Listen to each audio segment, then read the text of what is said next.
Mixing with Mike plugin of the week comes from Universal Audio. It's the API Vision channel strip.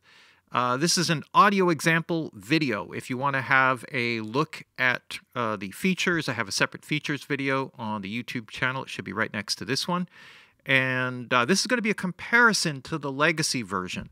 Part of my interest in doing this is that both have oversampling technology, unlike the updated E channel and the updated 88RS channel, which added oversampling, and that was not part of the original. So the actual processor difference is not that much.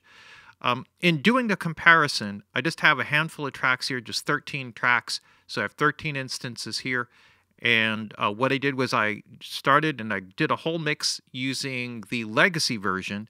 I matched all the settings on the current new version just so I could make them identical. So some things are a little bit off from what I normally do. One, I left the fader at 0, where normally I would adjust the gain, so when I A-B'd it in and out, it would be more or less the same overall level.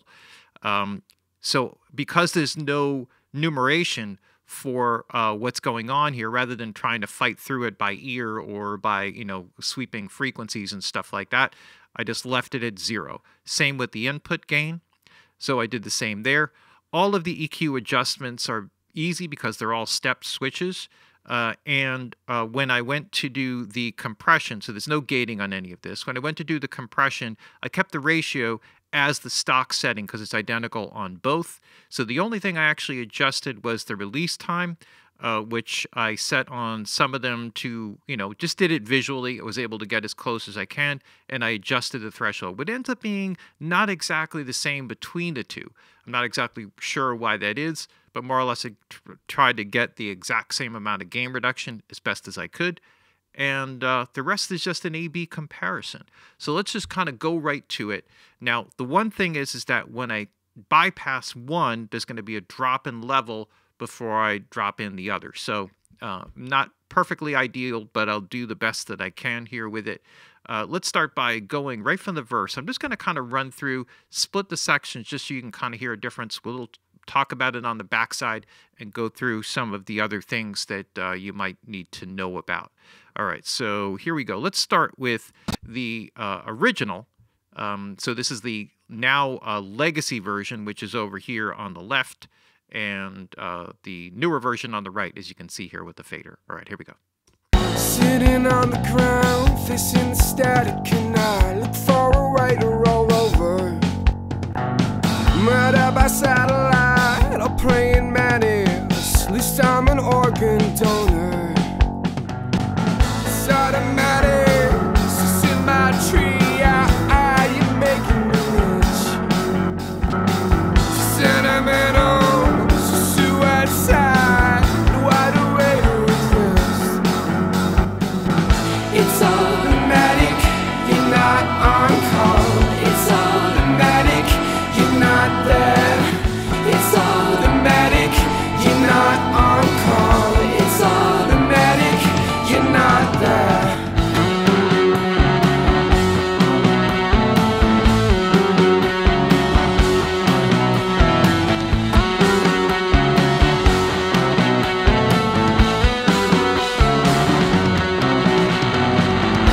Okay, so just as a basic thing in doing the comparison here, and I'll kind of detail it a little bit better so we can hear some of the differences a little bit better.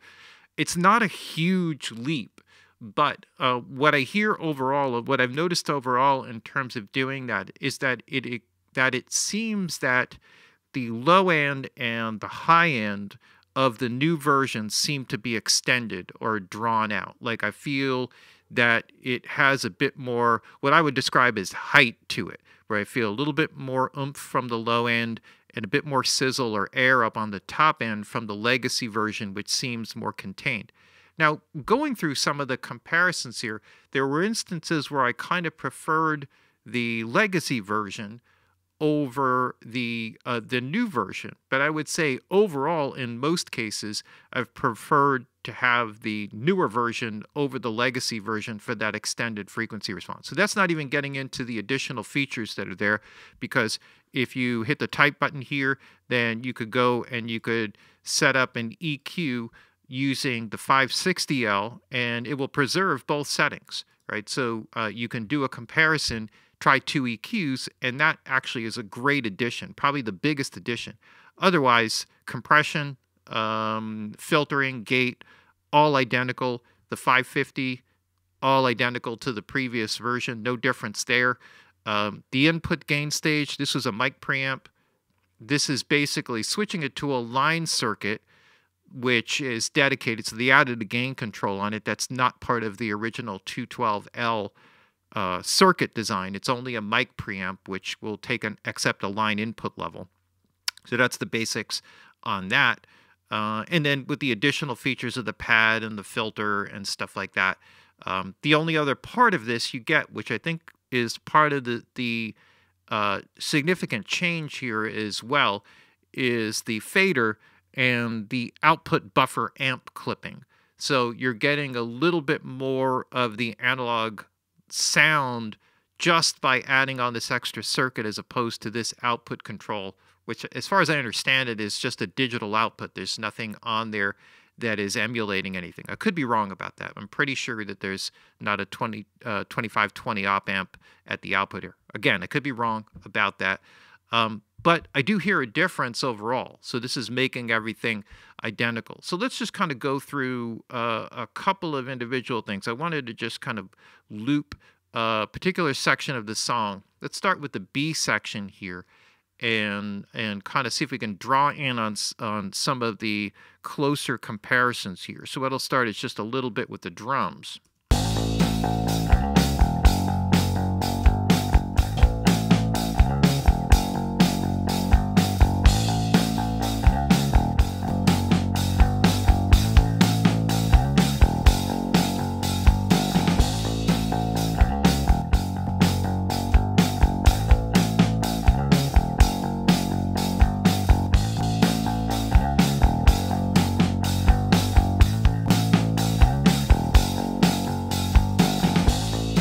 So here, in this example, one interesting thing that I found is that I kind of had liked, although overall I had liked the API, the new one, right, versus the legacy version. I kind of like the legacy version a little bit more on the snare sound here and on the bass sound.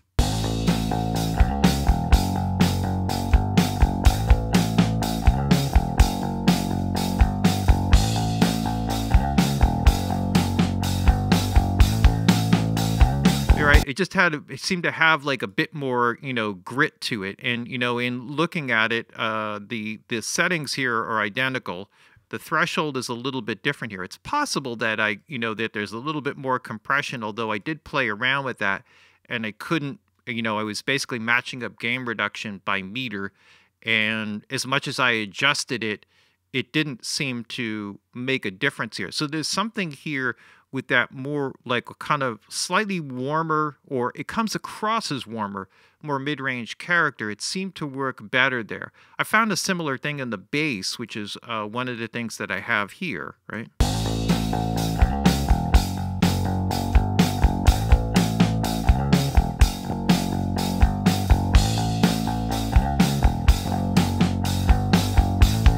In some ways, this has more clarity and presence to it, but I think in combination with the guitars and everything, I think I found that legacy version seemed to sound a bit better. So there are kind of places, and you have that option, obviously. So it's not as if you're stuck with one or the other. Let's go over to just some of the guitar parts that are here, and maybe I'll go over to the chorus section.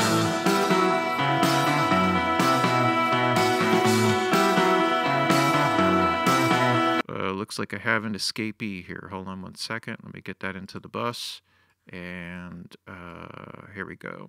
All right. So working with the guitars, here's the guitar version here. I'll take this out and this out. Put this over here. All right. And then I'll call up this version. So this is just an example of one of the two guitar tracks.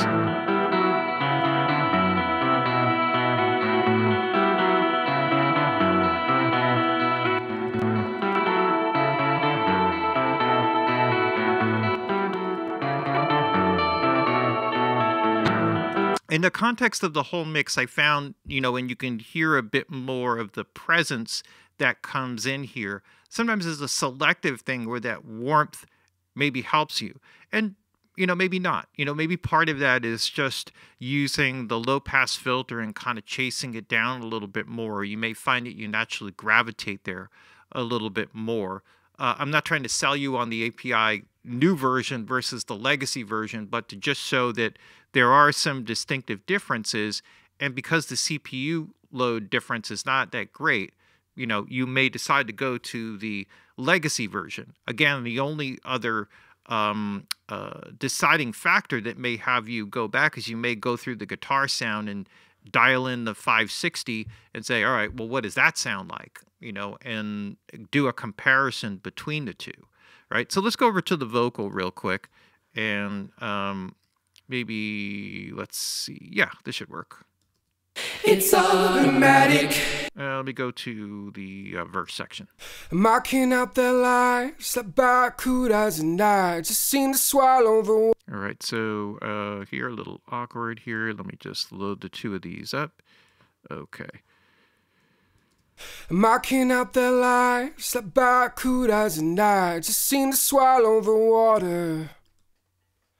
I try to verbalize this passive violence, 'cause I'm my mother's daughter. It's automatic, just in my tree, and it's making me itch. So sentimental, so suicide. So one of the differences here is there is like a mid-range, like around, I don't know, like 800 or so kind of bump that it seems like is there, and maybe that explains some of the warmth that I'm hearing, that, feeling like I have a little bit more body in the snare drum. I mean, 800 is not really a body frequency in a snare drum, but it may be adding something in there. Marking out their lives like barracudas, and I just seem to swallow the water. So that's the legacy. Here's the vision. Marking out their lives like barracudas, and I just seem to swallow the water. It's not actually that there is less of that frequency in the vision. There's just more air on top, so the perspective of it overall changes. And that seems to be the kind of primary thing that I'm consistently hearing as I go through all of the tracks. Otherwise, it's the other benefits here, obviously having the different EQ type. And also if you're using Luna, it appears also in a console strip, so that you pop it in on the insert, but it actually just shows there's no pop-up window for the plugin like you would normally have for a plugin, just like you see here in Pro Tools. It actually just shows up as right part of the console, and then you have global or individual sections where you can switch around between the input section, the dynamic section, and the EQ section, kind of pop around between them very quickly, and it gives you the advantage of having all of that, plus the ability also to switch between the different types of EQ. So I haven't experimented a lot here with this, but let's kind of do just like a quick comparison here. If I took these guitars, this is one of my favorite things for working with guitars here. So let's just do a quick comparison here with the guitar part. If I went and I decided to dial in the main guitar part here, I go to the chorus section.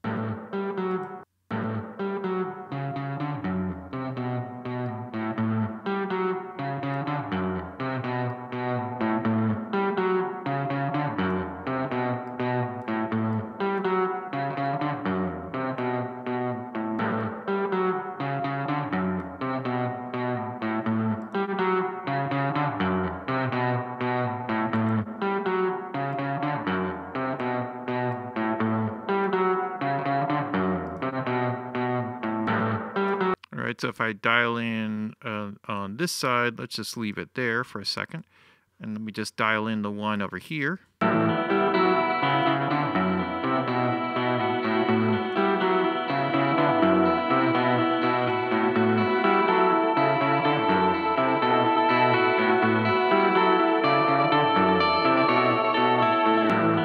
maybe I'll add a little more air on the top.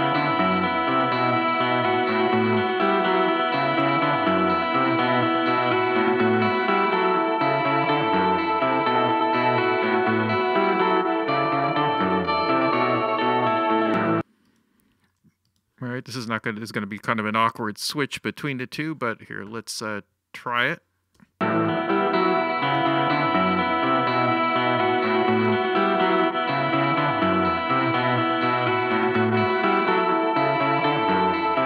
Now, obviously, I'm not trying to match up the frequencies there, and it becomes impossible because the frequency numbers don't match up there, and, getting into all of that starts to open up a whole other can of worms. But let's hear it in context with the rest of the mix. It's automatic, you're not on call. It's automatic, you're not there. It's automatic, you're not on call. It's automatic, you're not there. It's automatic, you're not on call. It's automatic, you're not there. It's automatic. Just but having that ability, I've always loved 560s on guitars. I also went for a much brighter approach here with the 560 here versus the other. There's not much more to go into than that, without diving into it. If you're not familiar with the API channel and the Vision strip, and kind of the purpose of this was more or less to do the A/B comparison. That would have to be like a whole separate video where I can kind of explain in detail more of how to use the compressor, and which is very powerful. I really love this compressor, and the whole thing as like an in-depth thing. I just wanted to kind of do this demonstration for those of you who may be looking at this and saying, is this really worth the extra money to upgrade for it? If you have Luna, 100% absolutely. If you just want the extra flexibility of having the 560, awesome. If you have a UA interface, which you may have a satellite but not an interface. If you have an interface, both have the legacy or the Unison Preamp, so that more or less works. The only difference here is just having it on a separate line gain control. That's the only thing that they've added in here, and then obviously the fader with the output clipping stage as well. They've also added in this. Now, this does not come. This is a separate purchase. Thank you, UA, which is allowing you to purchase this independently. I threw this over here on the stems just as a way to kind of add that tonal coloration. So let's just kind of preview that quickly and just see what that sounds like. It's automatic, you're not on call. It's automatic, you're not there. It's automatic, you're not on call. It's automatic, you're not there. It's automatic, you're not on call. It's automatic, you're not there. It's automatic, you're not on call. It's automatic. Again, there's that little bit of extra crispness on the top end that's added in there, and a little bit more low-end oomph from it. That's kind of what I hear over the overall thing. So it seems to be a bit more tamed and filtered on the legacy version. The one other thing that I just wanted to show, just to kind of, to demonstrate this really very quickly here, is if I have these are 13 instances. Now, just to give you an idea here, I have 24 processors on my UAD system. So here, just naked, straight up, with nothing on there. I'm not sure where that 2% goes. Maybe it goes to the console app. If I do the legacy version here, then, and this is on a DSP load lock, so it will use the maximum amount, whether I use all the circuits or, all the component elements, it'll give the maximum gain. So that goes from 2% to 16%. So there's a 14% total. This is for 13 channel strips here. And if I do the new version, okay, so this is the Nuvision channel strip with the fader and output emulation, it goes up to 18%. So that difference there is not like a huge leap from the previous version.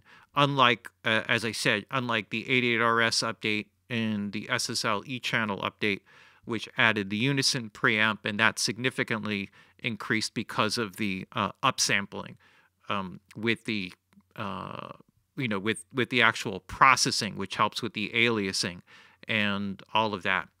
To me, it's a worthwhile update if you're considering it, and it's absolutely worth at least demoing to check out, to do a quick comparison, and just that added flexibility. Again, if you use Luna, it's a no-brainer.